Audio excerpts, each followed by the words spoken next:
On this contributor corner by Run Radio, Ashely Branham with Lively Aesthetics is here. Welcome. What's your tip for entrepreneurs or people just trying to keep their skin intact?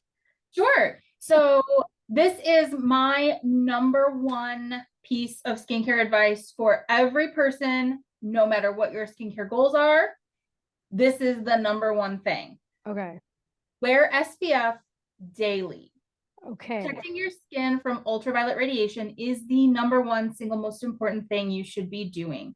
I know a lot of people don't love the way the SPF tends to feel on the skin, or a lot of us who wear makeup tend to think that the SPF in our makeup is enough.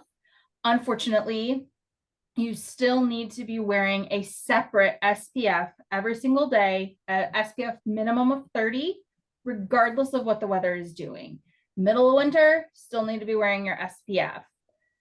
Wearing sunscreen does not, contrary to popular belief, does not inhibit your body's ability to produce vitamin D. So you still get all of those great benefits from the sun, but it does protect you from harmful radiation, which is the leading cause of premature aging, as well as skin cancer, so melanoma and squamous cell carcinoma. If you don't like the way SPF creams feel on your skin, my number one tip is to look for lighter creams that use only a mineral sunscreen. The most common one you're going to find is zinc. Zinc is a fantastic ingredient. Not only is it a great sun protector, but it's also anti-inflammatory. It helps to reduce redness, and it can also calm acne breakouts. So it's a fantastic multi-purpose ingredient. It's also reef safe. So if you're concerned about the coral reefs being bleached due to all of the sunscreen that we're rinsing down the drains, zinc is not going to contribute to that tragedy either. Okay, good.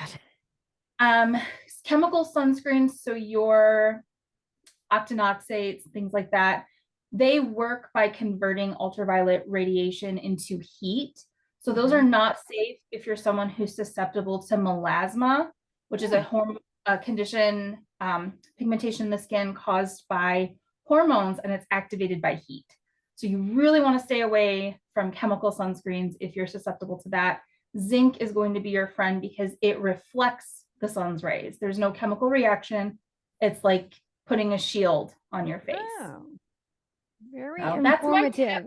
Those are great. No, I've always heard wear the sunscreen even when, the clouds are overcast, those rays can still get through. What about layer? I've heard people, we kind of joke like, well, I've got 15 and then 30 because, sometimes your makeup will have one and your creams have another.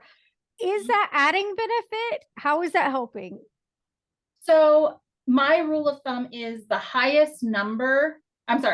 lowest number is the maximum protection. So if you've got SPF 15 in your blush, if you have SPF 15 in your foundation, but your blush is SPF 30, you're only getting that SPF 15. Now, if you have SPF 30 in your foundation, you're still probably not getting SPF 30 because with makeup, you really have to apply a lot of it to get the full benefit. Marketing's a little shady.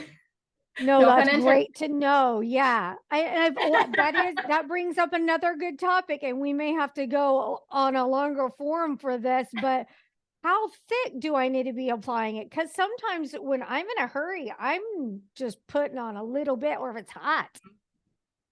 So there's a lot of advice that you should use 2 fingers. Like you should apply the cream to your 2 fingers and then apply it to your face.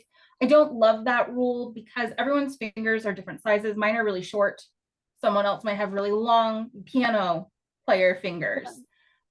I just always recommend applying at least a nickel-sized amount in your hand and dotting it around your face.